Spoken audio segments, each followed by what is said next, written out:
हरे कृष्णा। आप सभी भक्तों का स्वागत है हमारे इस कोर्स में, गीता अवलोकन जिसका नाम है।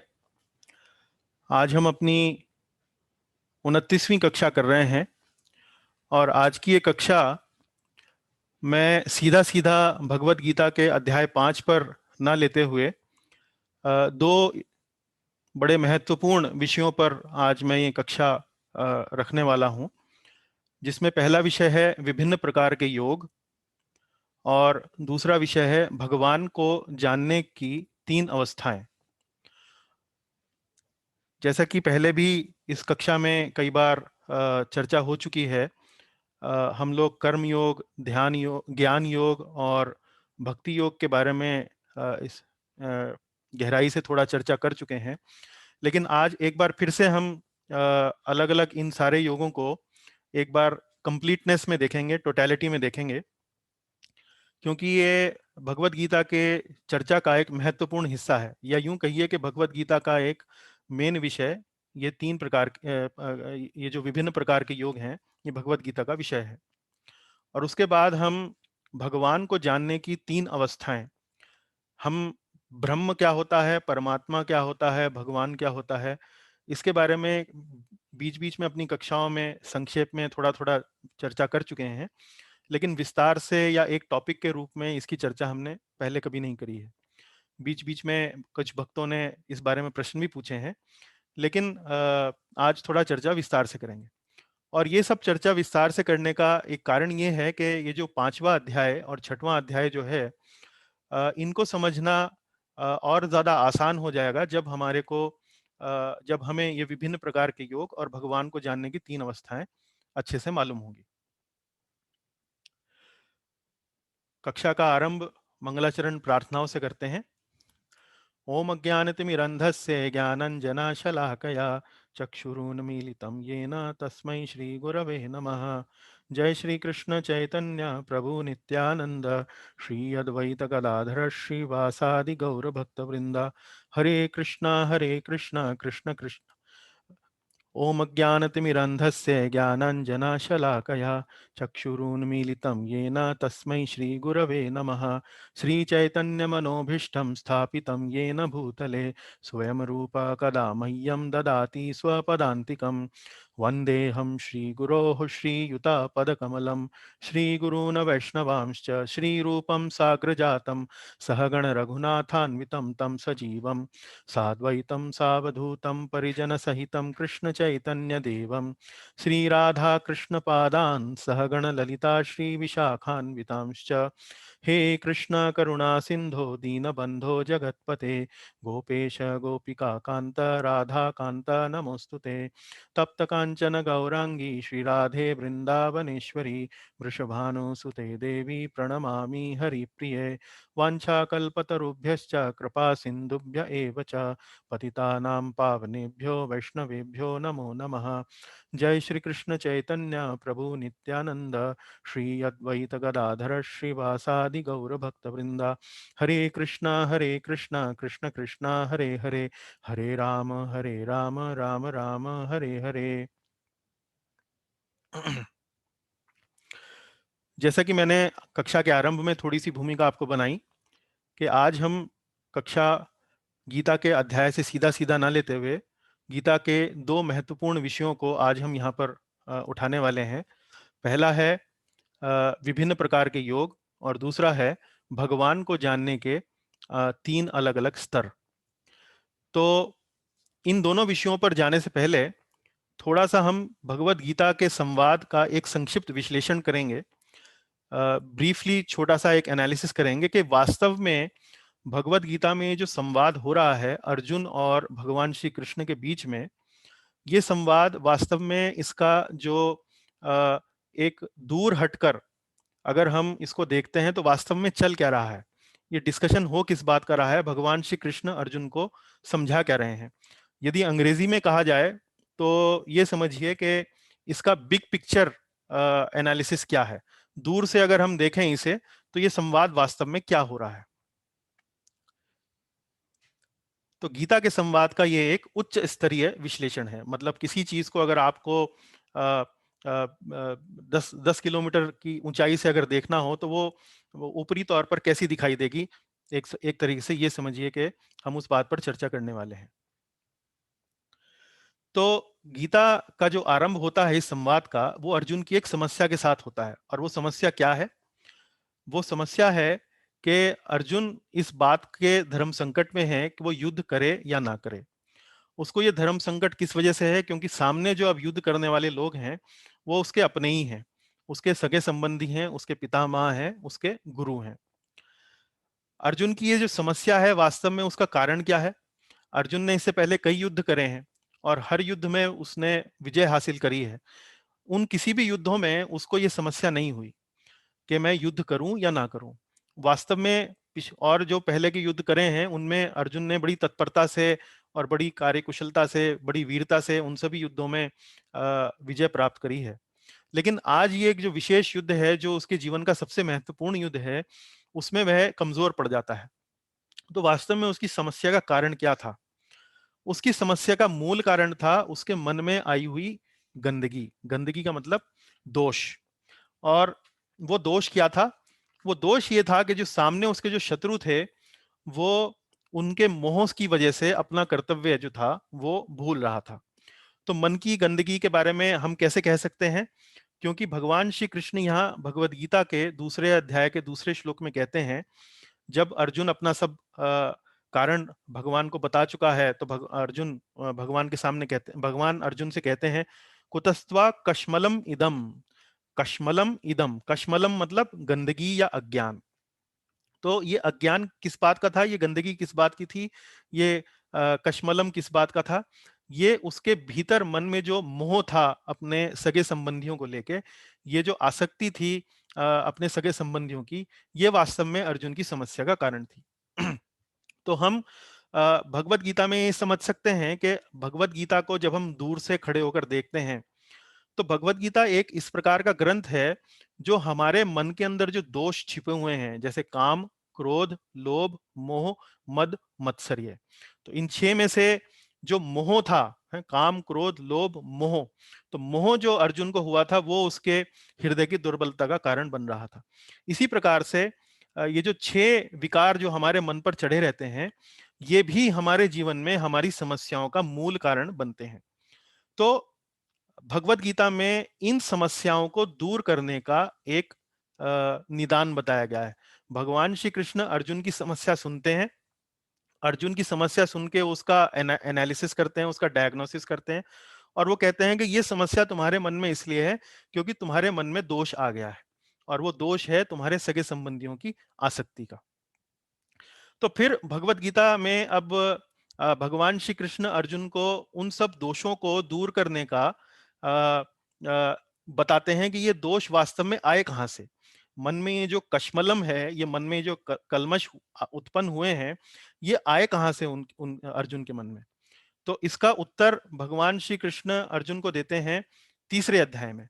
तीसरे अध्याय के 36वें श्लोक में अर्जुन भगवान से पूछता है कि हे प्रभु, जो अच्छे बड़े ज्ञानी लोग होते हैं, उनको भी जब वो सब बातें मालूम होती हैं कि शास्त्रों में क्या लिखा है, क्या नहीं लिखा है, सब बातें मालूम होती है, फिर भी जानते बूझते हुए भी वे ऐसा क्यों होता है कि वो अपने पाप कर्मों के लिए प्रेरित होते हैं? क्यों ना चाहते हुए भी वो पाप कर्मों के लिए प्रेरित होते हैं? तो अर्जुन बोलता है, अथ केन प्रयुक्तोयम पापम चरति पुरुषा अनिच्छन्नपि वार्ष्णेय बलादीव नियोजिता। कि मनुष्य ना चाहते हुए भी पाप कर्मों के लिए प्रेरित क्यों होता है?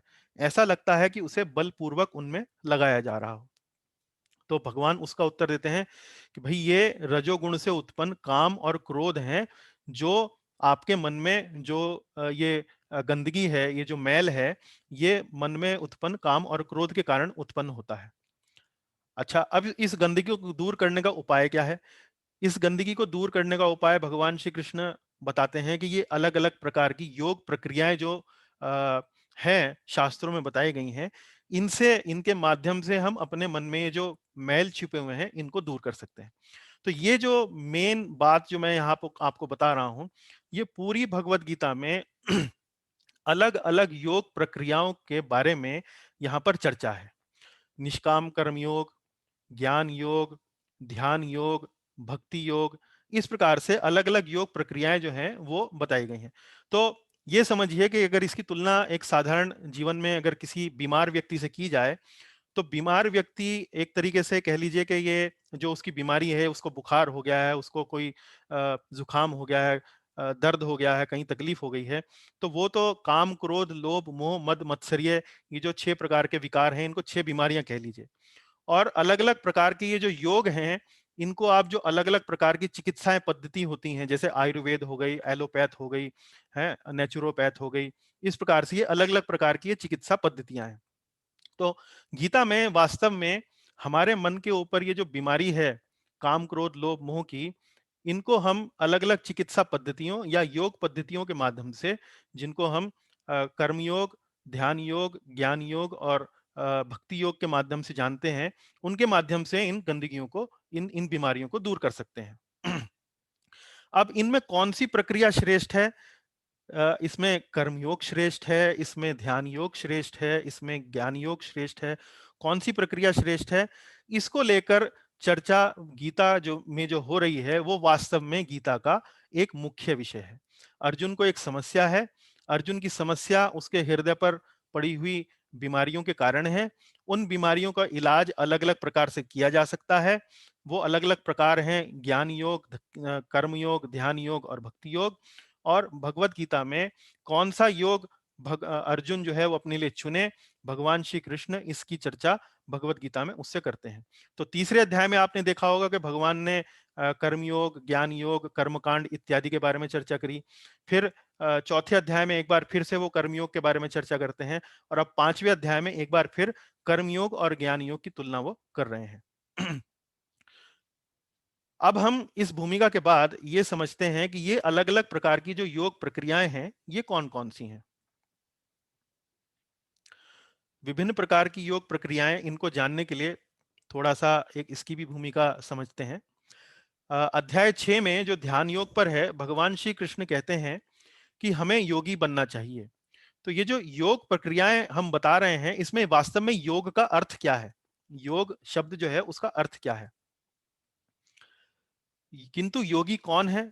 कौन सा ऐसा व्यक्ति है जिसको हम योगी कह सकते हैं?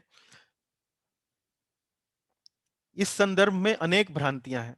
योगी कौन है, कौन नहीं है, ये जानना हो तो कई समाज में यदि आप किसी से पूछें कि भाई योगी कौन है, तो अनेक अनेक भ्रांतियां इसके बारे में आपको सुनने को मिलती हैं। तो पहले ये समझना चाहिए कि योगी कौन नहीं है। तो ये कुछ भ्रांतियां हैं समाज में कि जो व्यक्ति केवल आसन करता है, प्राणायाम करता है, क्या उसको योगी नहीं कहते हैं। जैसे कि आज की तारीख में आप देखेंगे कि योग शब्द जो है बड़ा कॉमन है, योगा डे भी मनाया जाता है। तो वास्तव में योगी किसे कहते हैं? केवल आसन और प्राणायाम करने वाले व्यक्ति को योगी नहीं कहते। इसी तरह से कोई व्यक्ति यदि जटाधारी है, बड़े-बड़े उसके बाल हैं, जटाएं हैं, और हिमालय पर्वत पर बैठकर यदि वो ध्यान कर रहा है, तो ये जरूरी नहीं है कि उसे ही योगी कहा जाए। या किसी व्यक्ति के पास कोई बहुत बड़ी शक्तियां हैं, अद्भुत सिद्धियां हैं, तो ऐसा नहीं है कि वो व्यक्ति भी योगी कहा जा सकता है। तो वास्तव में फिर योगी कौन हुआ और योग क्या कहते हैं? योग योग किसको कहते हैं? योग क्या चीज है? तो योग जो शब्द है वो बना है संस्कृत के शब्द युज से। युज धातु से ये शब्द बना है, और इसका मतलब होता है जोड़ना। दो चीजों को जब जोड़ा जाता है, उसको योग कहा जाता है। तो योग का संदर्भ आध्यात्मिक जीवन में किस कारण से है?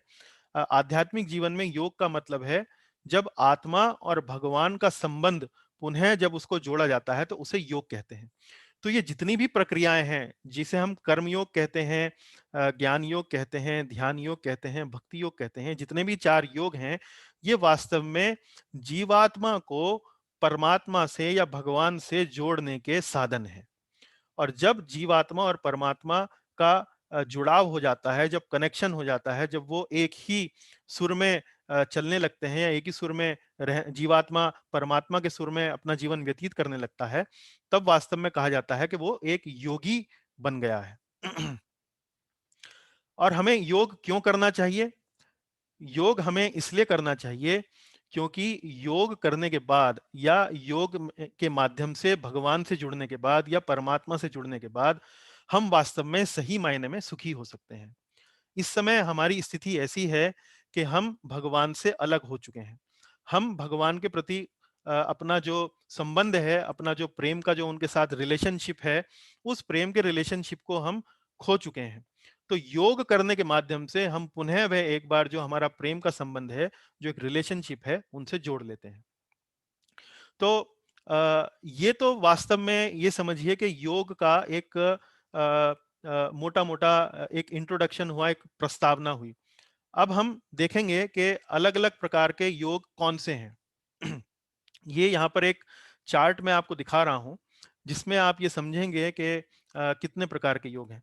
तो यदि मनुष्य को देखा जाए, ओवरऑल मनुष्य समाज को देखा जाए, तो मनुष्य समाज को 2 कैटेगरी में बाँटा जा सकता है।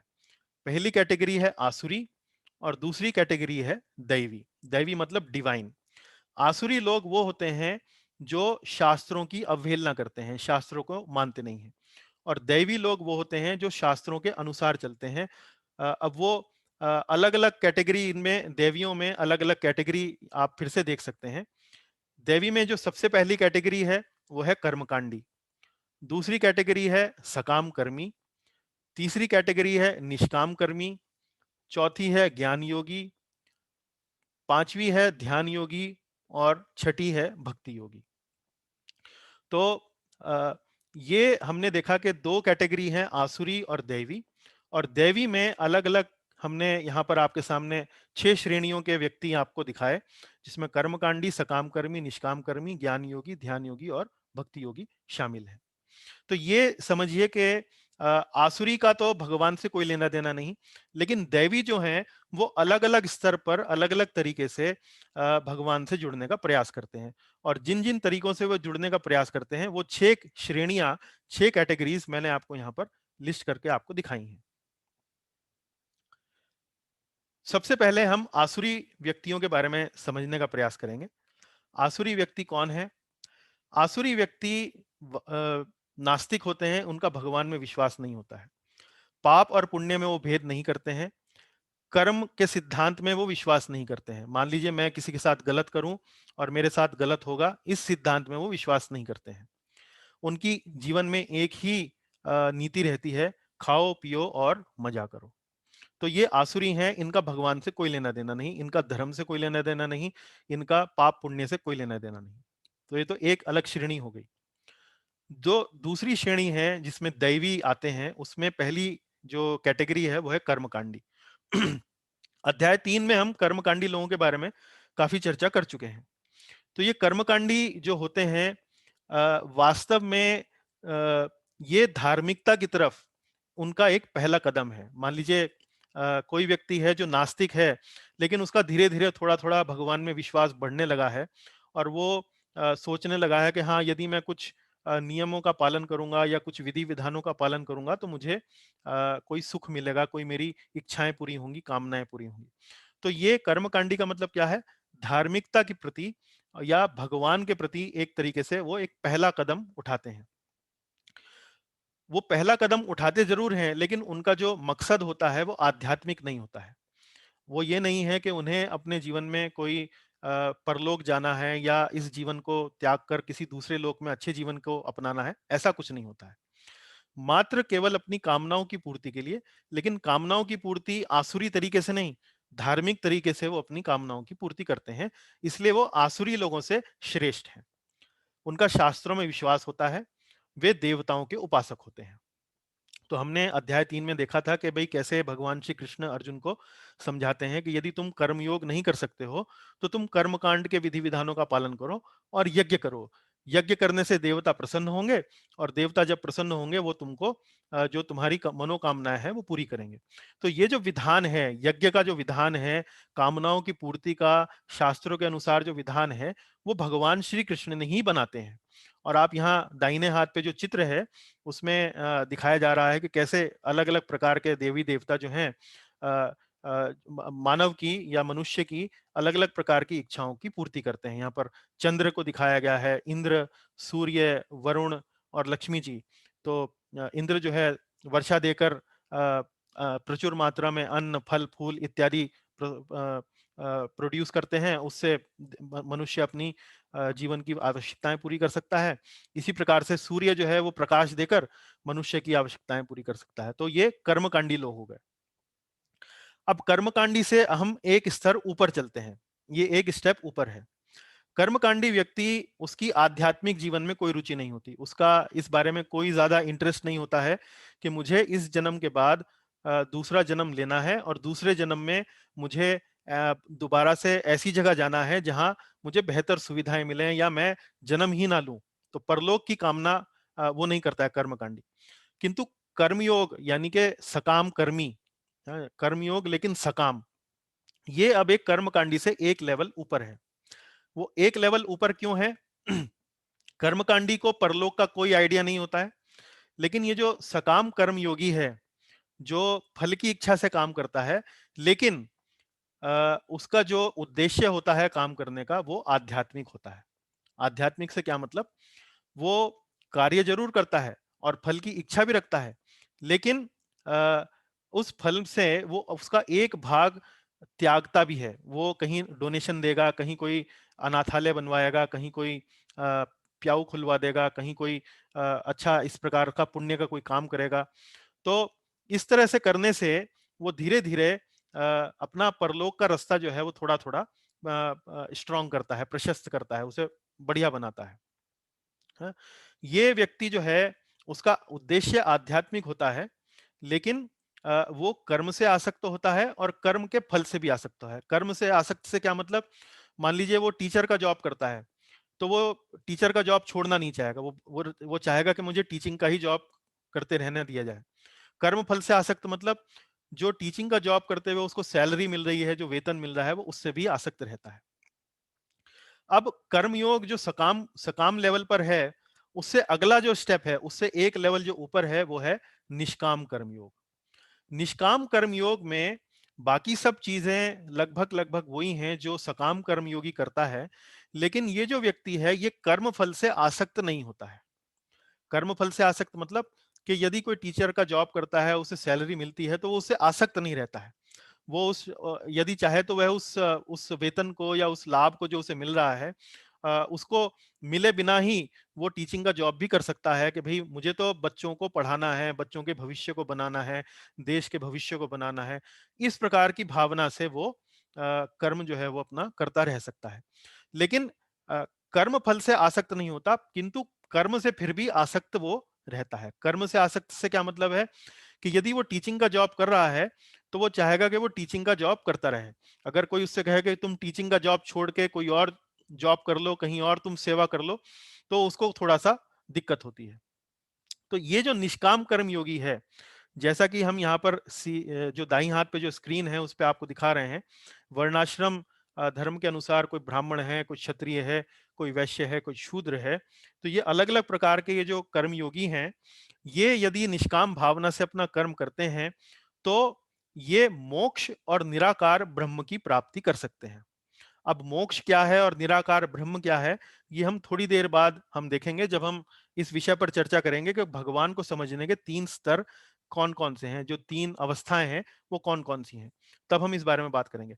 लेकिन ये इस समय के लिए समझिए कि निष्काम कर्म योगी मोक्ष की प्राप्ति कर सकता है, यदि वो निष्काम भावना से कर्म करता है, और निराकार ब्रह्म की भी प्राप्ति वो कर सकता है। अब निष्काम कर्मयोगी से हम आगे चलते हैं अगले स्तर पर। ये हम योग की जो सीढ़ी है उस पर धीरे धीरे एक एक पायदान जो है वो ऊपर चढ़ते चले जा रहे हैं। अब ये जो निष्काम कर्मयोगी है, जब वो अपना जो हृदय है वो शुद्ध कर लेता है निष्काम भावना से कर्म करते करते, तो अ, वो अब ज्ञान योग करने के योग्य बन सकता है। अब ज्ञान योगी कौन है, इसकी हमने विस्तार से चर्चा करी थी जब हमने अध्याय 3 पढ़ा था। तो ज्ञान योगी वह व्यक्ति होता है जो सक्रिय सामाजिक जीवन से विरक्ति ले चुका होता है। ना वो कोई एक्टिव जॉब में होता है, ना उसका कोई परिवार होता है, लेकिन परिवार को त्याग चुका होता है।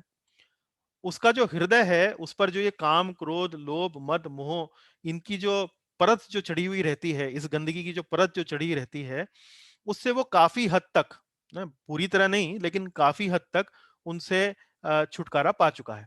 क्योंकि वो अपने पहले के जो जीवन में निष्काम कर्म कर्म कर्म किया करता था, और निष्काम कर्म करते करते उसका हृदय शुद्ध हुआ। अब वो अगली सीढ़ी लेने के लिए तैयार है और वो ज्ञान योग की तरफ बढ़ रहा है। तो उसका हृदय अभी ये जो 6 विकार हैं उनसे काफी हद तक साफ हो चुका है। अच्छा, उसकी जो विधि है योग करने की, वो क्या है? वो उपनिषदों का गहन अध्ययन करता है, डीप स्टडी और एनालिटिकल स्टडी, विश्लेषणात्मक। हाँ, विश्लेषण आत्मक का मतलब क्या है? Analytical study. एनालिटिकल स्टडी से क्या मतलब है? वो हर चीज को बारीकी से एनालाइज करता है। जैसा कि हमने अध्याय 5 में भी बताया कि ये जो लोग हैं ये एक प्रकार के रिसर्चर होते हैं, एक प्रकार के खोज करने वाले होते हैं। वो ये जानना चाहते हैं कि ये पूरा का पूरा जो संसार है, पूरा का पूरा ये जो जगत है, ये वास्तव में कहाँ से आया है। इसलिए वो रिसर्च करते हैं। और रिसर्च कैसे करते हैं?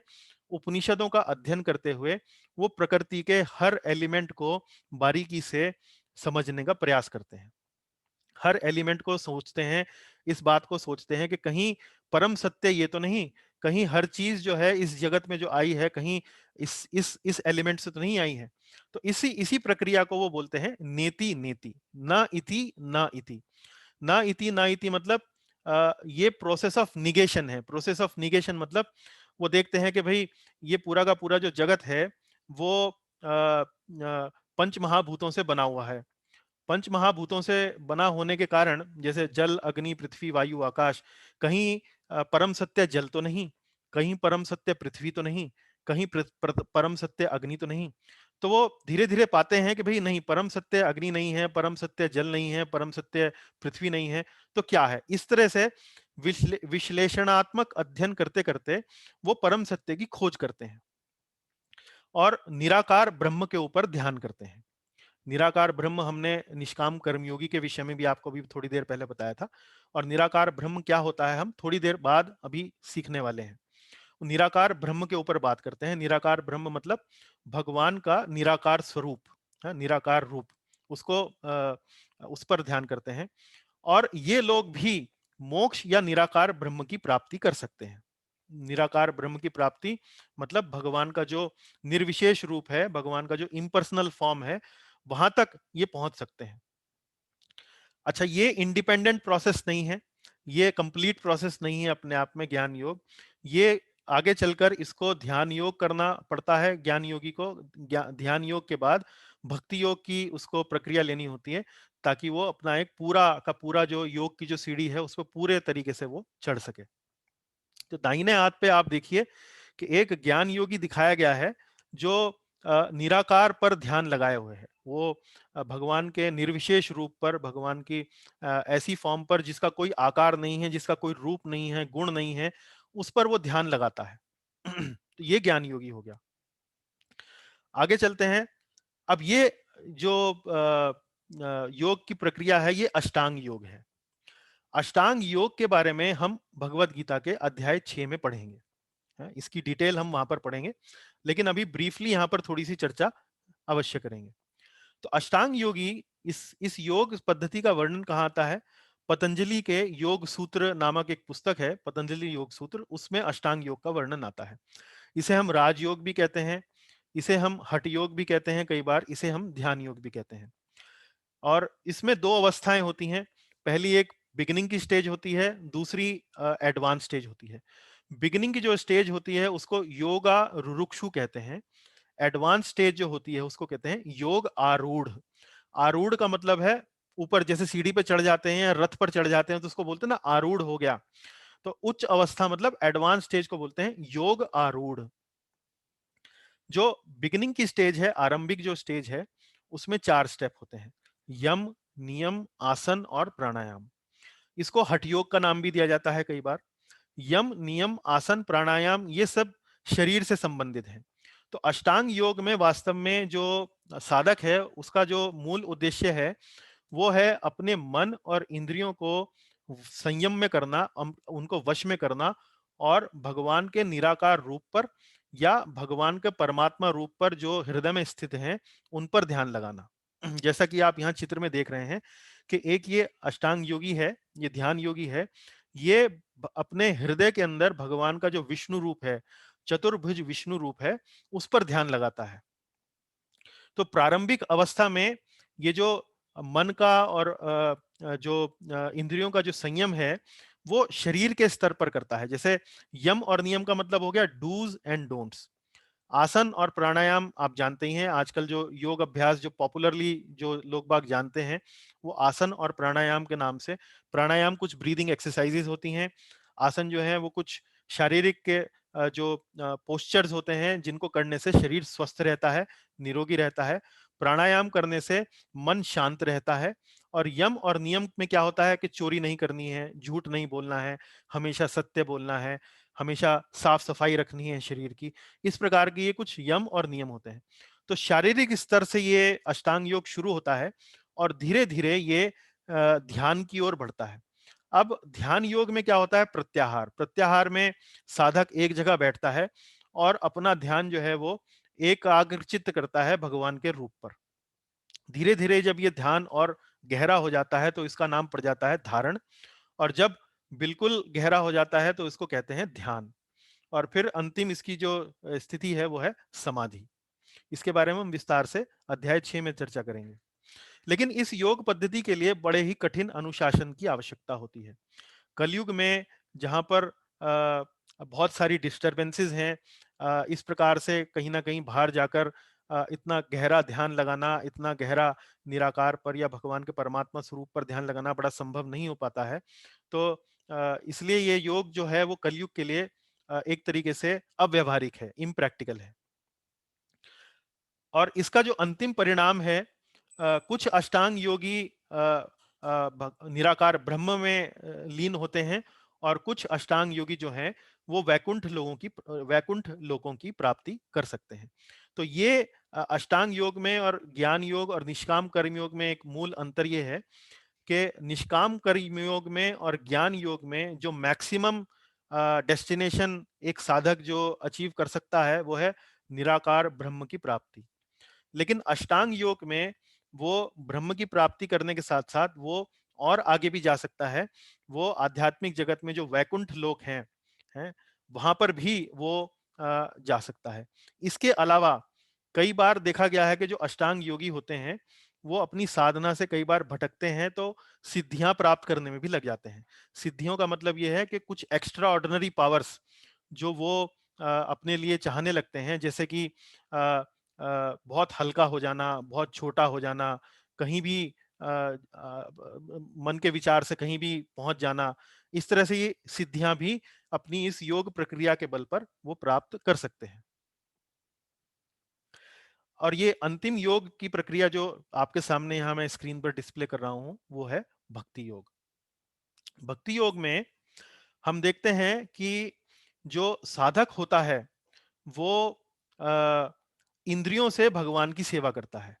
जैसा कि आपने अध्याय 2 में पढ़ा, महाराज अम्बरीश ने श्रीमद् भागवत में वो जो श्लोक बोला था कि भाई मैं चाहता हूं कि मेरे जो हाथ हैं वो भगवान के मंदिर को साफ करें, मेरी जो आंखें हैं वो भगवान के विग्रहों का दर्शन करें, मेरी जो नाक है वो भगवान का जो चरणों पर चढ़ाए हुए जो पुष्प हैं उनको सूंघे, मेरा जो शरीर है वो भगवान के भक्तों का जो शरीर है उनके साथ स्पर्श करे।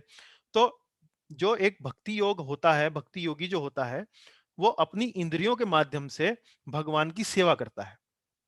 और इसमें जो मुख्य एक्टिविटी होती है, जो मुख्य गतिविधि होती है, वो है भगवान के बारे में सुनना और भगवान के बारे में बोलना, भगवान के नामों का उच्चारण करना, भगवान को अर्पित किया हुआ भोजन उसको प्रसाद के रूप में ग्रहण करना, भगवान के भक्तों के साथ संग करना, भक्ति जो साहित्य है जैसे भगवत गीता है, श्रीमद् भागवत है, वाल्मीकि रामायण है, इस प्रकार के साहित्यों को नित्य प्रति पढ़ना।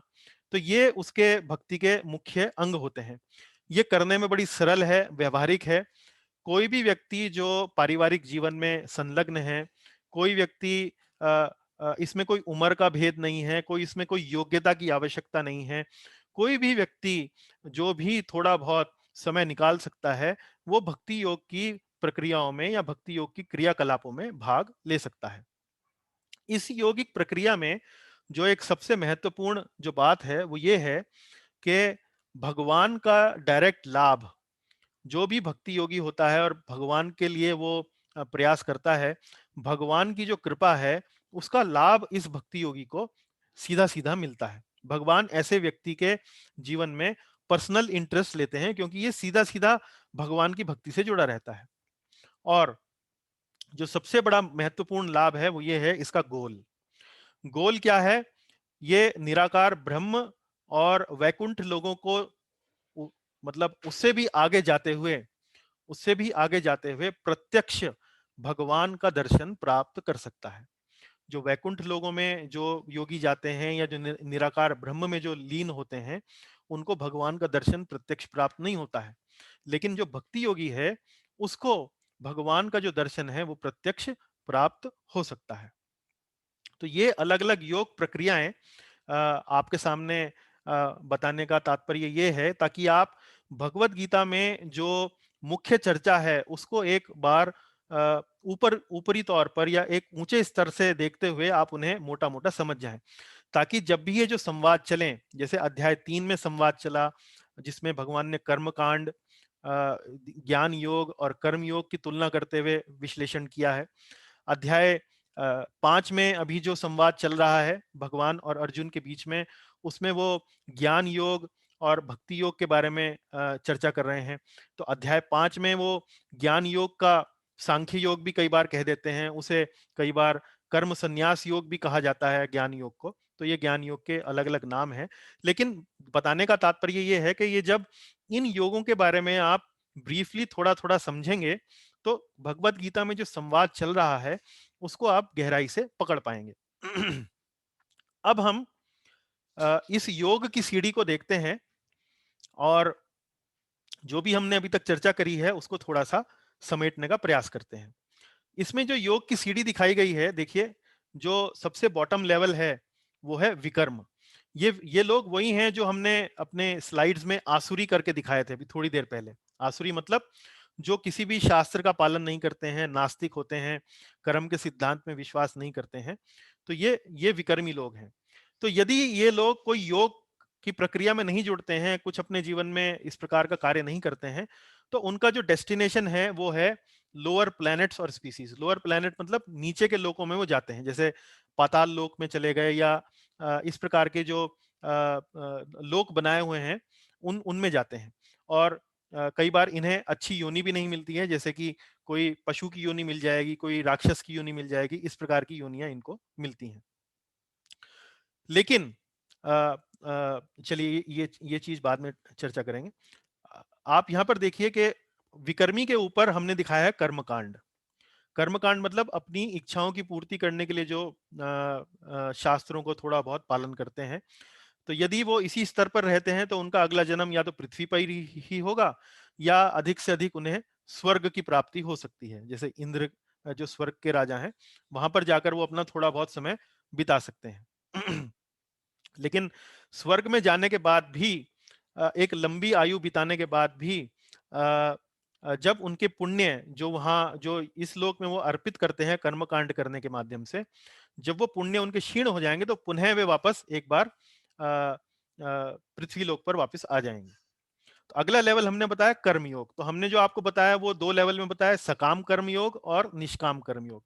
यहाँ पर मैंने ये सिर्फ एक ही तरीके से दिखाया है।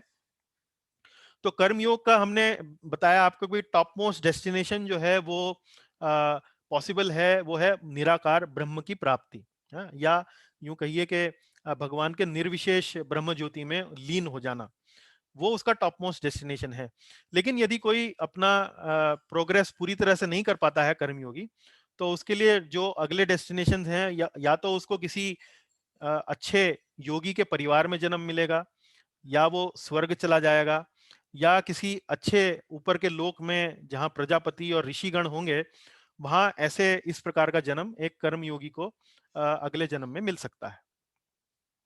फिर हमने ज्ञान योग के बारे में चर्चा करी। ज्ञान योग का जो डेस्टिनेशन यहाँ पर दिखाया गया है वो है निराकार ब्रह्म। ये कर्म योगी के लिए भी एप्लीकेबल है। फिर ध्यान योगी के बारे में बात करी।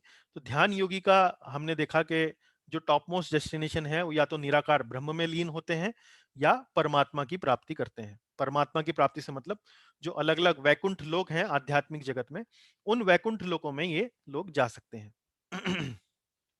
तो ये तो बाईं हाथ की तरफ जो हमने यहाँ पर दिखाया है योगा लैडर पे, वो चीजें हैं। दाईं हाथ का क्या मतलब है? दाईं हाथ पर जो हम जो बात बताने वाले हैं वो बहुत महत्वपूर्ण है और हमारे लिए वास्तव में बहुत ज्यादा एप्लीकेबल है। वो कैसे?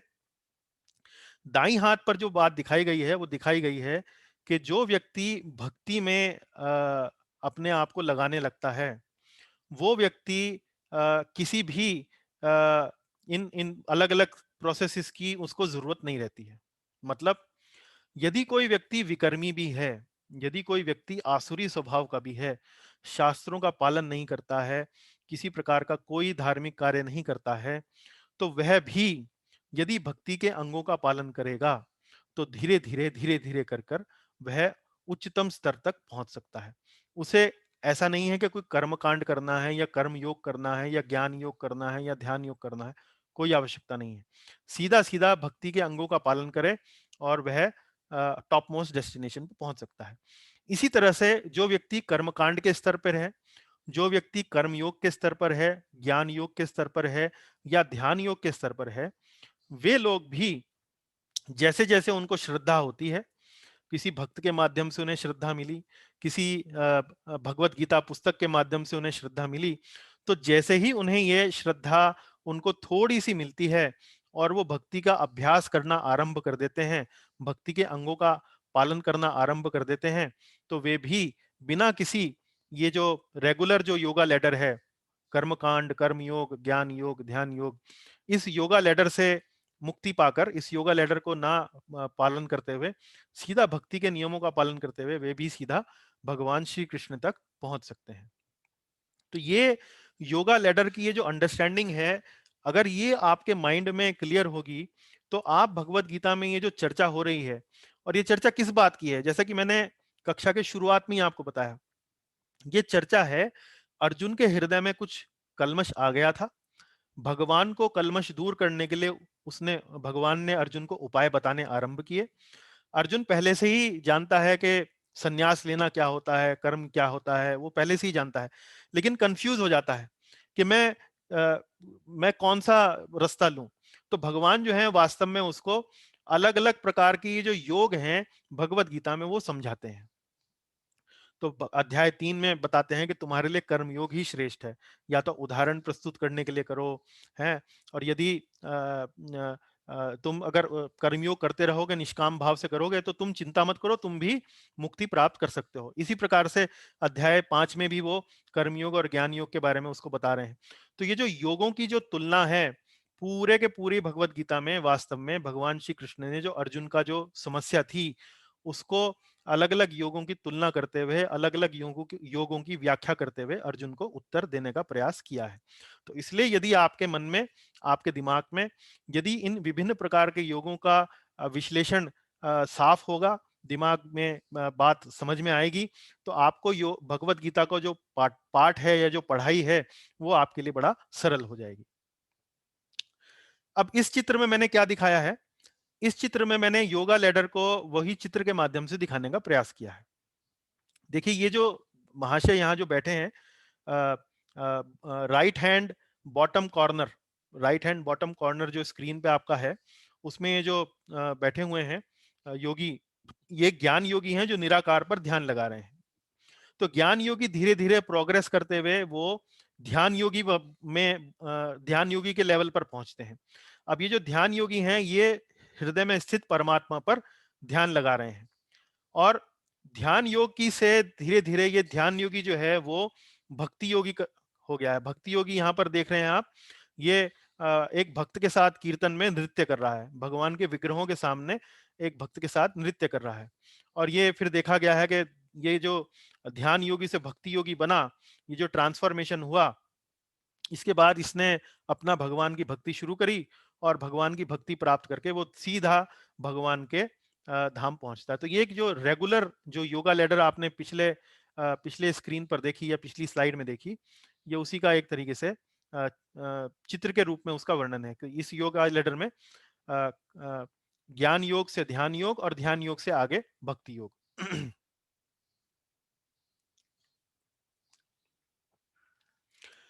अब हम आज की इस कक्षा के अंतिम विषय पर आते हैं और ये बहुत महत्वपूर्ण है आप लोगों के लिए भी जानने के लिए। भगवान को जानने की 3 अवस्थाएं, या यूं कहिए कि भगवान को जानने के 3 स्तर, 3 जो लेवल हैं वो क्या है, उसका थोड़ा हिंट आपको मिल गया होगा जब हमने आपको बताया कि ज्ञान योगी जो मैक्सिमम जा सकता है वो जा सकता है ब्रह्म स्तर पर, ब्रह्म योगी ब्रह्मन रियलाइजेशन के स्तर पर वो जा सकता है। और फिर ध्यान योगी के बारे में हमने आपको बताया कि वो परमात्मा यानी कि वैकुंठ जगत के जो लोग हैं वहां तक पहुंच सकता है। और भक्त के बारे में हमने बताया कि ये भगवान का साक्षात्कार, मतलब भगवान से डायरेक्ट उनके दर्शन कर सकता है, सीधा सीधा भगवान के लोक मतलब गोलोक या भगवान के जो प्लैनेट्स हैं वहां पर वो जा सकता है। अब ये देखिए यहां इस स्लाइड में भगवान को जानने की 3 अवस्थाएं। तो पहले सबसे पहले दिखाया गया परम सत्य। परम सत्य का मतलब क्या? हमने एक अपनी पिछली कक्षा में आपको बताया था कि परम सत्य का मतलब यह है कि जहां से सब कुछ उद्भूत हुआ है, जहां से सब कुछ आया है, सोर्स ऑफ एवरीथिंग। और परम सत्य का सोर्स कोई नहीं है, वो एकमात्र ऐसा एंटिटी है जिसका अपना जिसका कोई कॉज नहीं है, जिसका कोई कारण नहीं है, लेकिन वो सब चीजों का कारण है। तो ऐसा जो एंटिटी है वो है भगवान श्री कृष्ण। ईश्वर परम कृष्ण सच्चिदानंद विग्रह अनादिर आदिर गोविंदा सर्व कारण कारणम है। भगवान श्री कृष्ण जो है वो सर्व कारण कारण है। तो परम सत्य यानी कि आप इसको यहाँ पर श्री कृष्ण भी लिख सकते हैं। तो भगवान को जानने के 3 स्तर कौन से हैं, 3 अवस्थाएं कौन सी हैं? पहला है ब्रह्म, दूसरा है परमात्मा और तीसरा है भगवान। अब हम ये थोड़ा सा गहराई से जानने का प्रयास करेंगे कि ब्रह्म क्या है, परमात्मा क्या है और भगवान क्या है। ये देखिए इस स्लाइड में आपको ब्रह्म, परमात्मा और भगवान इनके बारे में थोड़ी सी संक्षेप में जानकारी दी गई है। ब्रह्म का मतलब क्या है?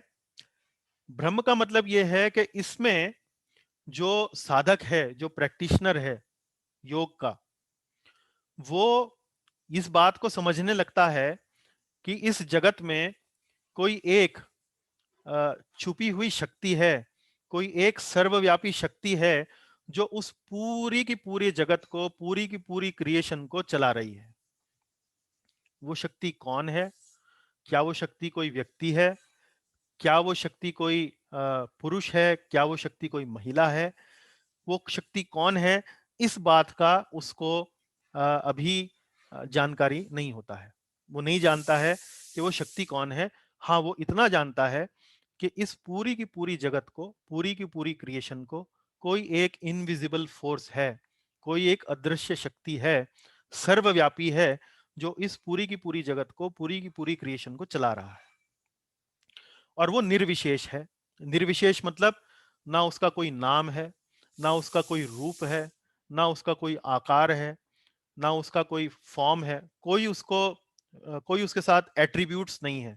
कोई आप उसे कहें कि भाई इसको डिफाइन कीजिए, उसको डिफाइन नहीं किया जा सकता। वो सर्वव्यापी है, निर्विकार है, निर्विशेष है, हर जगह है। इस तरह से इम्पर्सनल, एवरीवेयर, परवेडिंग एवरीवेयर पर। तो ये वास्तव में ब्रह्म, जो ये साधक है, जो प्रैक्टिशनर है, योग साधना का जो प्रैक्टिशनर है, भगवान के बारे में या जो परम सत्य है, जो वो सोचता है कि भाई जहां से सब कुछ आया है, उसकी डेफिनेशन अगर आप पूछेंगे तो वो कहेगा कि भाई कहां से आया है सब कुछ? जी, कोई एक अद्भुत शक्ति है जहां से ये सब कुछ आया है, और वही अद्भुत शक्ति जो है वो सब कुछ चला रही है। इसकी तुलना जो है वो हम भगवान के शरीर का जो तेज है, भगवान श्री कृष्ण के जो शरीर से जो ब्रह्म ज्योति जो निकलती है, जो एक आभा जो निकलती है, जो एक एफल्जेंस जो निकलती है, ये ब्रह्म जो है, ब्रह्म ज्योति, उसको हम कहते हैं। दूसरा जो भगवान को जानने की अवस्था है वो है परमात्मा अवस्था। ये अवस्था ब्रह्म अवस्था से एक लेवल आगे है। वो आगे कैसे है? इसमें जो साधक है, जो प्रैक्टिशनर है, योग साधना का जो प्रैक्टिशनर है, वो भगवान को इस प्रकार से जानता है कि वो कोई शक्ति है जो इस जगत को चला रही है, लेकिन वो शक्ति जो है कोई ना कोई एक व्यक्ति है, कोई ना कोई एक पुरुष है, कोई, और वो जो व्यक्ति है, वो जो पुरुष है, वो अंतर्यामी है, वो हर जगह है, वो सबके हृदय में विराजमान है, वो जगत के कण कण में व्याप्त है, छोटा सा छोटा जो एटम है उसमें भी वो व्यक्ति उपस्थित है, और वो ही इस चीज को कंट्रोल कर रहा है, और वो ही इन सब चीजों को कंट्रोल कर रहा है। तो ब्रह्म के मुकाबले जो परमात्मा वाला जो कॉन्सेप्शन है ऐसे व्यक्ति का, वो ब्रह्म वाले कॉन्सेप्शन से एक लेवल एडवांस्ड है।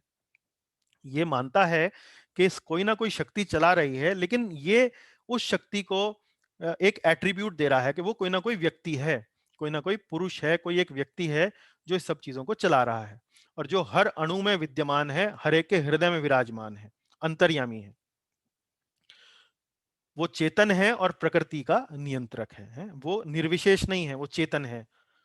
लेकिन वो कौन है, उसका रूप क्या है, उसके बारे में जो डिटेल जानकारी है वो उसको नहीं मालूम है। तो ये परमात्मा के स्तर पर भगवान को जानना हुआ। और अंतिम जो स्तर है, जो कि टॉप मोस्ट है, वो है भगवान रियलाइजेशन, है भगवान, भगवत साक्षात्कार। इसमें क्या है, ये जो अंडरस्टैंडिंग ब्रह्म को होती है, जो अंडरस्टैंडिंग परमात्मा को होती है, वो अंडरस्टैंडिंग भगवान वाला जो रियलाइजेशन है, जो अंडरस्टैंडिंग है, उसको भी होती है। लेकिन जब ये जो व्यक्ति है वो ये जानता है कि ये शक्ति है, ये कोई एक व्यक्ति है, लेकिन ये जो व्यक्ति है इसकी गुण है, इसकी लीलाएं हैं, इसका नाम है, ये कहीं ना कहीं इस आध्यात्मिक जगत में इसका अपना एक निवास स्थान है। उसको कुछ चीजें पसंद हैं, उसको कुछ चीजें नापसंद हैं।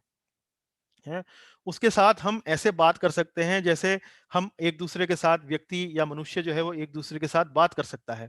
उसके साथ हम लड़ सकते हैं, उसके साथ हम प्रेम का आदान प्रदान कर सकते हैं, उससे हम नाराज हो सकते हैं, उसको हम प्रेम कर सकते हैं। इस तरीके से वो एक व्यक्ति है। तो ये भगवान का जो अंडरस्टैंडिंग है, वो ब्रह्म परमात्मा से अलग है, और ये टॉप मोस्ट अंडरस्टैंडिंग है परम सत्य की। तो आप ये समझिए कि परम सत्य को समझने के तीन स्तर हैं, ब्रह्म, परमात्मा और भगवान। और ब्रह्मवादी जो होता है वो ये समझता है कि परम सत्य एक सर्वव्यापी शक्ति है जो सब कुछ चला रही है। परमात्मा के स्तर पर जो साधक होता है वो समझता है कि वो शक्ति जो है एक व्यक्ति है, एक पुरुष है, जो सब कुछ चला रहा है, जो सबके हृदय में विराजमान है, जो हर एटम में विराजमान है, वो चला रहा है। और भगवान के रूप में ये एक व्यक्ति है, वो अपना एक उसका निवास स्थान है, उसका एक रूप है, उसकी लीलाएं हैं, उसका गुण है, इसको हम भगवान कहते हैं। तो ये जो भगवान की जो अंडरस्टैंडिंग है, ये वास्तव में जो परिपूर्ण होती है वो होती है भगवान श्री कृष्ण के रूप में। भगवान श्री कृष्ण का जो रूप है, भगवान कृष्ण की जो रूप लीलाएं हैं, गुण हैं, वो अपने आप में पूर्ण है, और वही एक तरीके से पूर्ण पुरुषोत्तम भगवान का जो एक संज्ञा है, जो डेफिनेशन है, उसमें फिट बैठते हैं। इन तीन अवस्थाओं को जो हमने अभी चर्चा करी, उनको जानने के लिए शिल प्रभुपाद जी ने तीन उपमाएं दी हैं, तीन एनालॉजीज दी हैं, और उन तीनों एनालॉजीज से हम इन चीजों को समझने का प्रयास करेंगे। पहला एनालॉजी जो उन्होंने दिया है वो है एक पहाड़ का। तो जो व्यक्ति ब्रह्म के रूप में परम सत्य को जानता है, वो एक प्रकार से एक पहाड़ को वो लगभग 100 किलोमीटर की दूरी से देख रहा है। तो एक बड़े बड़े फासले से जब हम किसी पहाड़ को देखते हैं तो हमें कुछ ज्यादा नजर नहीं आता है। हमें सिर्फ इतना नजर आता है कि कोई एक आकृति है पहाड़ जैसी, और वो आकृति हमें दिखाई देती है। हमें और इससे ज्यादा कुछ नजर नहीं आता है। तो ये जो व्यक्ति है, ये अपनी अवधारणा ऐसे बना लेते हैं कि भाई इनकी जो अंडरस्टैंडिंग है पहाड़ की, वो ऐसी है जो बहुत फासले से, बहुत दूरी से वो उसको देख रहे हो। जो परमात्मा के स्तर पर है, वो अभी पहाड़ के काफी निकट आ गया है। जैसे जैसे वो पहाड़ के निकट आ गया है, अब उसे दिखने लगा है कि पहाड़ पर वृक्ष भी हैं, पहाड़ पर पेड़ पौधे भी हैं, पहाड़ पर कहीं कहीं छोटी छोटी झोपड़ियां भी बनी हुई हैं। इस प्रकार से अब उसे पहाड़ की जो और डिटेल्स हैं वो उसको नजर आने लगी हैं। और भगवान के स्तर पर है, वो वास्तव में एक तरीके से कहा जाए तो वो पहाड़ पर ही स्थित है, पहाड़ पर ही पहुंच गया है। तो जब ये व्यक्ति पहाड़ पर पहुंच गया है तो अब उसे और डिटेल दिखाई देने लगती हैं। वो देखता है कि इस पहाड़ पे तो सड़कें भी हैं, इस पहाड़ पे जो मकान हैं उसके अंदर लोग भी रह रहे हैं, और यहाँ इस पहाड़ पर अलग अलग दुकानें भी हैं, यहाँ पर जो पेड़ लगे हुए हैं पहाड़ पर उस पर फल भी लगे हुए हैं, यहाँ पर तो पशु पक्षी भी हैं। तो ये जो पहाड़ की जो उसको जानकारी है ये और डिटेल्ड है।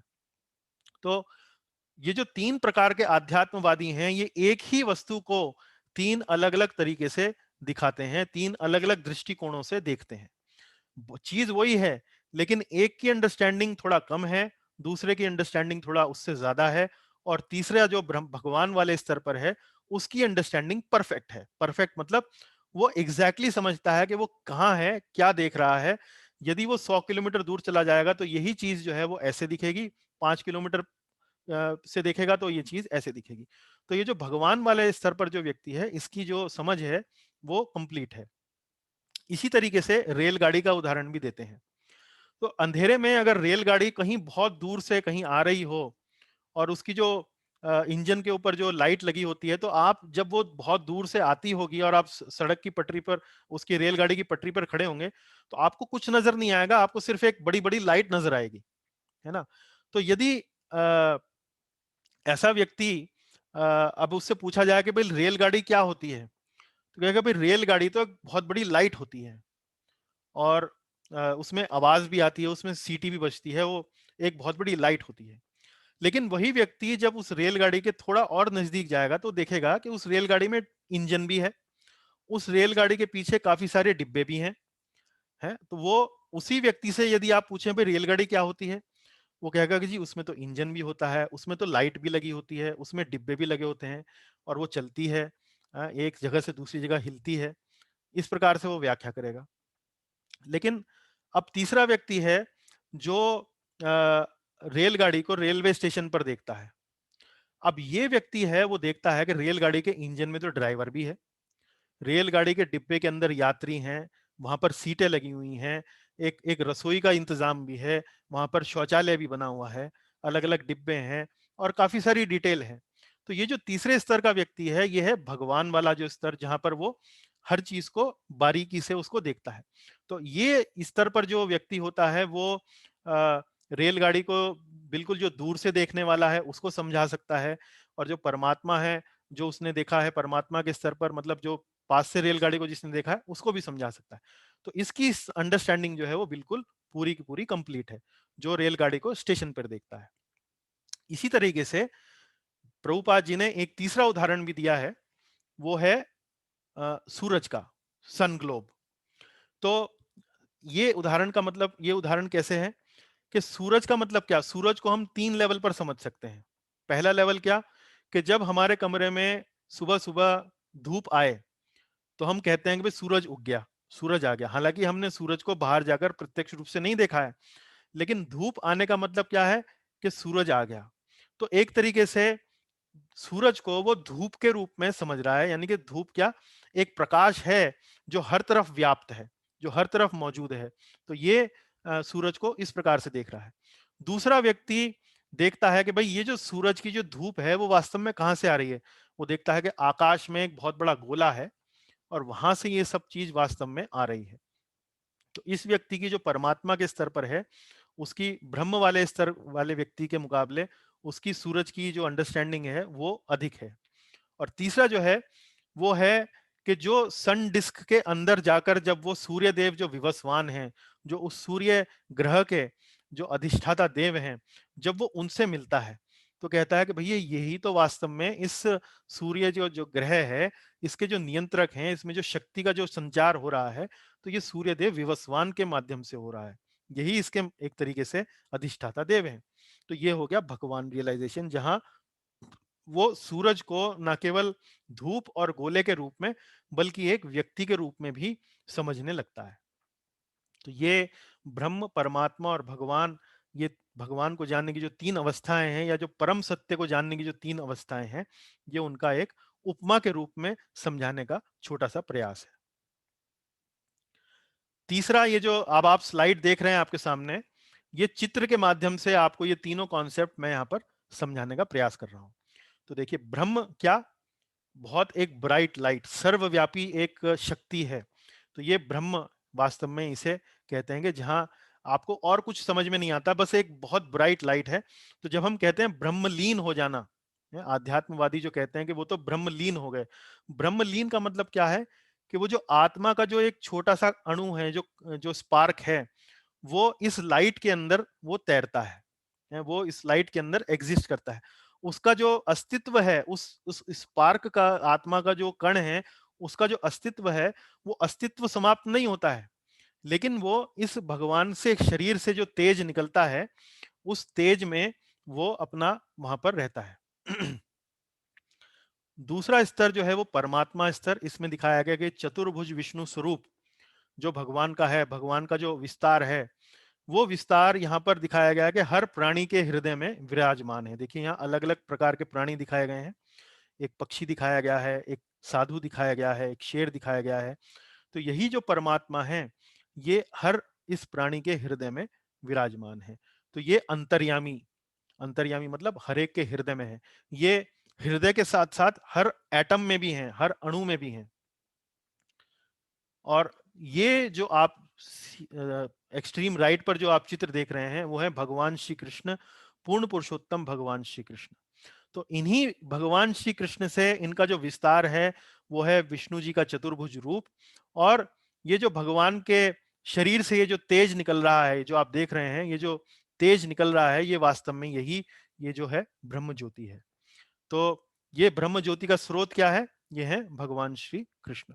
तो भगवान श्री कृष्ण के बारे में जब हम जानते हैं कि भाई उनकी तो एक नित्य संगिनी भी है, श्रीमती राधा रानी, उनको बांसुरी बजाना पसंद है, उनके गले में वैजंती माला, वैजंती पुष्पों की माला रहती है उनके हृदय पर कौस्तुभ मणि रहती है। इस प्रकार से उनका अलग अलग विवरण है। उनके मुकुट पर एक मोर का पंख विराजमान है। तो इस तरीके से जब आप भगवान को समझते हैं, तो ये एक बहुत ही भगवान की एक व्यक्तिगत, एक पर्सनल अंडरस्टैंडिंग भगवान की होती है। तो इसमें ब्रह्म जो है निचले स्तर पर, परमात्मा उससे ऊपर स्तर पर, और भगवान की जो अनुभूति है वो टॉप मोस्ट लेवल पर है। तो इस तरह से ये जो दो कॉन्सेप्ट हैं, अलग अलग प्रकार के योग और भगवान का 3 स्तर पर समझना है, परम सत्य को 3 स्तर पर समझना, ये भगवत गीता के पाठ के लिए, भगवत गीता के अध्ययन के लिए बहुत आवश्यक है। और आशा है आज की कक्षा से आपका इस बारे में जो कॉन्सेप्ट है, जो आपकी समझ है, वो थोड़ा क्लियर हुई होगी। और आने वाले जो हमारे अध्ययन के जो सत्र रहेंगे, इस समझ के लिए, इस समझ के साथ उन चैप्टर्स को समझना, उन अध्यायों को समझना और सरल हो जाएगा। तो इसी के साथ मैं आज की ये अपनी कक्षा जो है उसको विराम देता हूँ। श्रीमद् भगवत गीता की जय, श्रील प्रभुपाद की जय।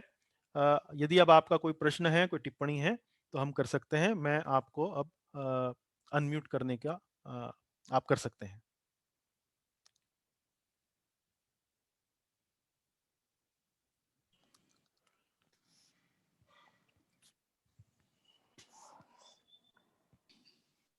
हरे कृष्णा। हाँ, हरे कृष्ण ताऊ जी। आयुष्मान भव, खुश रहो, फलो बोला। Thank you very much. बहुत ही आनंद आया और अच्छा, उसमें काफी कुछ क्लैरिटी आई। जो आपने एग्जाम्पल्स सी बहुत ही अच्छी थी जी। हाँ, ये वो जैसे योग का आपने शुरू से योग में शुरू किया था, योग मीन्स लिंक, तो वही है जीवात्मा और परमात्मा का लिंक जो है उसको योग बोलते हैं। हाँ जी। इसको प्रैक्टिस करने की, जो इसको प्रैक्टिस करता है जी। वो योगा क्रिया होती है, जी। और जो करने वाला होता है वो योगी होता है। वो योगी होता है। तो बिल्कुल हमको ठीक। योगी बनना है, हमको योगी बनना है। हाँ, आपकी क्योंकि कृपा से। हाँ जी, हाँ जी, आपकी कृपा रहे। हाँ जी। हाँ जी, योगी बनना है क्योंकि नहीं उसमें आप बोले। वास्तव में हाँ, क्योंकि हम सुखी रह सकते हैं। योगी बनने के बाद ही हम सुखी रह सकते हैं। योगी का मतलब भगवान से जुड़ने के बाद ही हम सुखी रह सकते हैं। सत्वचन, हाँ जी, सत्वचन।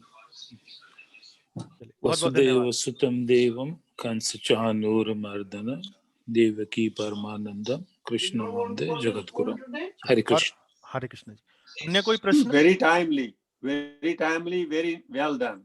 बड़ा अच्छा हुआ। It चलिए, puts everything in proper perspective. हाँ जी, हाँ जी। तो आपको इससे ये अच्छा समझ में आएगा कि वास्तव में भगवत गीता में चल क्या रहा है ना? इसमें क्या चल रहा है, क्या डायलॉग हो रहा है। हम लोग कई बार जब किसी किसी वस्तु को बहुत पास से देखते हैं तो एक बिग पिक्चर जो है वो थोड़ा सा एस्केप हो जाती है। लेकिन अब हम 4-5 कदम पीछे हटकर देखें कि भगवत गीता में वास्तव में जो कन्वर्सेशन है, इसको अगर हम थोड़ा सा हाई लेवल पर समझने का प्रयास करें तो वो क्या है। तो वास्तव में जो हृदय में जो हमारे जो गंदगियां हैं, उनको निवारण करने का अलग अलग ट्रीटमेंट प्लान दिया गया है।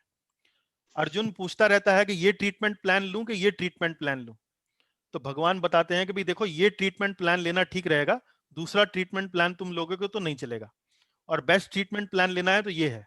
तो इस तरह से वो हर ट्रीटमेंट प्लान का, हर योगा प्रोसेस का एक प्रोज एंड कॉन्स उसको समझाते हैं, बताते हैं। और भगवत गीता में यही चर्चा जो है वो चलती रहती है। अलग अलग विषय अलग अलग तरीके से वो चलते रहते हैं। तो डिटेल्स में जाने से पहले एक हाई लेवल पिक्चर अगर हमें मालूम रहेगी तो स्टडी करना जो है वो काफी इजी हो जाएगा। At a micro level, it looks disjointed from yes, one chapter to the next. Correct, इस तरह से थोड़ा सा लगता है everything is related in a sequential form. Correct, yes. तो it is a bird's eye view of Bhagavad Gita, which gives you a high level perspective of what the book is telling to you. It's a big picture view. एक तस्वीर का पूरा पूरा रूप है। कोई एक छोटा सा जिक्सॉ पीस नहीं है उसका। पूरी जिक्सॉ पजल लगाने के बाद वो क्या कर रही है, वो है mainly. It is giving you a treatment or a recipe for getting rid of your internal disease of काम, क्रोध, लोभ, मोह, मद, मत्सर्य through various yoga processes.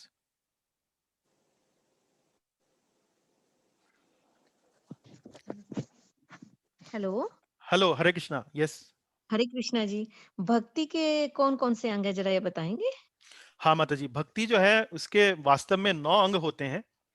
हाँ अ, जी। 9 अंग जैसे आपने सुना होगा, नवधा भक्ति, श्रवण हाँ जी। कीर्तनम, पाद सेवनम, दास्यम, स्मरणम, सख्यम, आत्मनिवेदनम, इस तरह से करके पूरे 9 अंग भक्ति के होते हैं। हाँ लेकिन जी।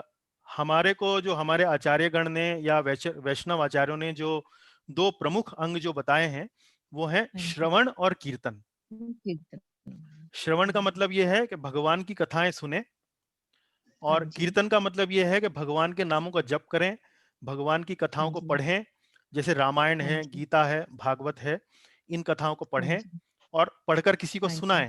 हाँ तो ये जी। श्रवण और कीर्तन जो है वो हाँ हमारे जी। इस एज के लिए बहुत ही सशक्त, बहुत ही पोटेंट और पावरफुल माध्यम है, जिनसे हाँ आप जी। अपने इस हृदय पर जो चढ़ी हुई है जो 6 विकार की जो परत है, उन्हें आप धीरे हाँ जी। धीरे ग्रेजुअली हटा सकते हैं। और जिस व्हाट्सएप ग्रुप पे हम हैं, और ये जो कोर्स ऑर्गेनाइज किया जा रहा है, हम हाँ समय जी। समय पर अलग अलग हमारी संस्था के जो वरिष्ठ सन्यासी हैं, जो भक्त हैं, उनके अलग अलग हाँ हम जी। प्रवचन जो हैं वो पोस्ट करते रहते हैं। और आप में से कई हाँ भक्त जो जी। हैं बड़ा उत्साह से उन्हें सुनते हैं, अपनी डायरी में लिखते हैं, और उसके ऊपर अच्छा अपना बड़ा सुंदर तरीके से उसको लिखकर फोटो खींचकर व्हाट्सएप पे पोस्ट करते हैं। तो वो उनके उनके स्वयं के विकास के लिए भी बहुत अच्छा है, और जो व्यक्ति उनको लेक्चर को नहीं सुन पाता है, प्रवचनों को समय के कारण नहीं सुन पाता है और पढ़ भी लेता है, तो उसके लिए भी लाभदायक है। तो ये बड़ा एक इसे ही सत्संग कहा जाता है। इसे ही सत्संग कहा जाता है। Okay, thank you. हाँ जी, धन्यवाद। हाँ जी। प्रभु जी अच्छे कंसेप्ट्स पूरे क्लियर हो गए प्रभु जी, वेरी नाइस।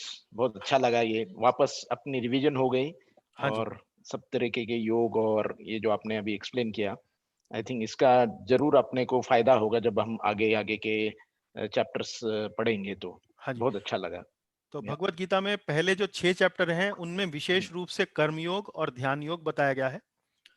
बीच के जो 6 चैप्टर हैं 7 से लेके 12 उसमें मुख्य तौर पर भक्ति योग बताया गया है, और अंत में जो 13 से 18वें तो जो चैप्टर हैं वहां पर ज्ञान योग के माध्यम से भगवान श्री कृष्ण ने व्याख्या की है। हाँ पहले कर्म योग, भक्ति योग, फिर ज्ञान योग। हाँ जी, Can you explain the 6 vices a little bit? थोड़ा विश्लेषण कर लीजिए 6 vices जो बता रहे हैं आप। हाँ जी, ये जो 6 वाइसेस हैं ये हैं काम, क्रोध, लोभ, मोह, मद और मत्सर्य।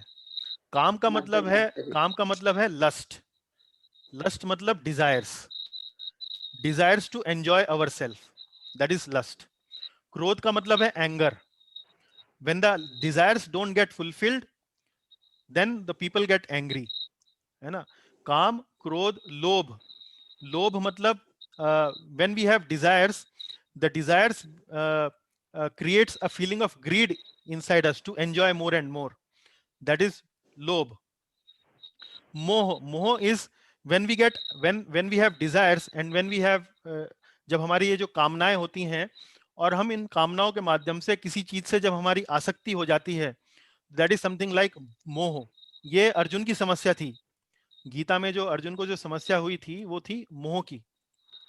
और काम, क्रोध, लोभ, मोह, मद। मद मतलब प्राइड। जब हमें कुछ बहुत अधिक मिल जाता है तो हम उस पर गर्व करने लगते हैं, उस पर अभिमान करने लगते हैं, तो यह है प्राइड। एंड देन मत्सर्य। मत्सर्य मतलब एनवी। एनवी का मतलब सामने वाले को अगर हमारे से ज्यादा मिल गया है तो हमें वो अच्छा नहीं लगता है, हमको लगता है कि भाई हमारे पास वो चीज होनी चाहिए, तो ये होती है एनवी, ईर्ष्या जिसे बोलते हैं, मत्सर्य। तो ये काम, क्रोध, लोभ, मोह, मद, मत्सर्य। वास्तव में इनकी जो जड़ है वो है काम। काम मतलब desire to enjoy our self. Desire to enjoy our self, ये बाकी 5 की एक तरीके से वो है रूट, जड़ है। हाँ जी, धन्यवाद। हाँ जी। तो जब हम भक्ति के जो प्रक्रियाएं हैं, जब हम इनमें लगते हैं तो ये काम, क्रोध, लोभ, मोह, मद, मत्सर्य, इनका जो वॉल्यूम है, इनका जो इम्पैक्ट है, इनका जो मैग्नीट्यूड है, वो धीरे धीरे कम होता है, धीरे धीरे कम होता है। हाँ जी, और कोई प्रश्न आपका किसी भक्त का? हरे कृष्णा प्रभु जी। यस राकेश प्रभु जी। हरे कृष्णा प्रभु जी। हाँ, हरे प्रभु कृष्ण जी, कहीं ये सुना था कि ये गीता के जो गीता के प्रथम 5 अध्याय हैं, ये भगवान के मुख के समान हैं, 5 मुख के, और जो बीच के 10 अध्याय हैं उसके अगले वो भगवान की 10 भुजाएं हैं, और 16वां अध्याय भगवान का उदर है, और 17वां 18वां अध्याय भगवान के चरण है। कुछ इस तरह का भी है? मैंने अभी तक नहीं सुना है, लेकिन इस प्रकार से कई लोग जो है वो पुस्तक को रोचक बनाने के लिए या पुस्तक को थोड़ा इंटरेस्टिंग बनाने के लिए इस प्रकार का व्याख्या कर सकते हैं, पर मैंने अपना अभी तक जो कथाएं सुनी हैं हमारी संस्था में, इस प्रकार का विश्लेषण मैंने नहीं सुना है। हाँ, श्रीमद् भागवतम को लेके मैंने जरूर इस प्रकार का एनालिसिस सुना है, जिसमें 10वें स्कंद को भगवान का मुख बताया गया है, और प्रथम स्कंद को हरे कृष्णा टीवी पर बताया था। हाँ जी, कि वो भगवान विष्णु ने ही स्वयं लक्ष्मी जी को ये बात बताई थी। अच्छा, मुझे मालूम नहीं, मैंने सुना नहीं है, तो मुझे कभी सुनूंगा तो मैं आपको फिर बता सकूंगा। ठीक है प्रभु। हाँ जी, हाँ जी। इसके अलावा आपको कोई और प्रश्न?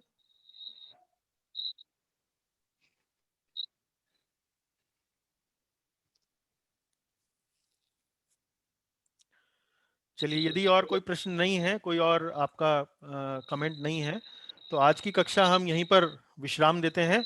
अगली कक्षा से हम पुनः 5वां अध्याय आरंभ करेंगे, और पहले का जो अध्याय है उसको थोड़ा रिवाइज करेंगे, जो अभी तक हमने पढ़ा पहला भाग, और उसके बाद आगे की कहानी शुरू करेंगे। हरे कृष्ण प्रभु जी। आपका बहुत बहुत हरे धन्यवाद। कृष्ण हरे कृष्ण। हरे कृष्ण। हरे कृष्णा, हरे कृष्णा, हरे कृष्णा, हरे कृष्णा। हरे कृष्ण प्रभु जी। हरे कृष्ण प्रदीप जी। प्रभु जी। हरे कृष्णा हरे कृष्ण हरे कृष्णा हरे कृष्ण प्रभु जी। हरे कृष्ण हरे हरे नारायण। हरे हरे कृष्णा कृष्ण प्रभु जी। हरे कृष्णा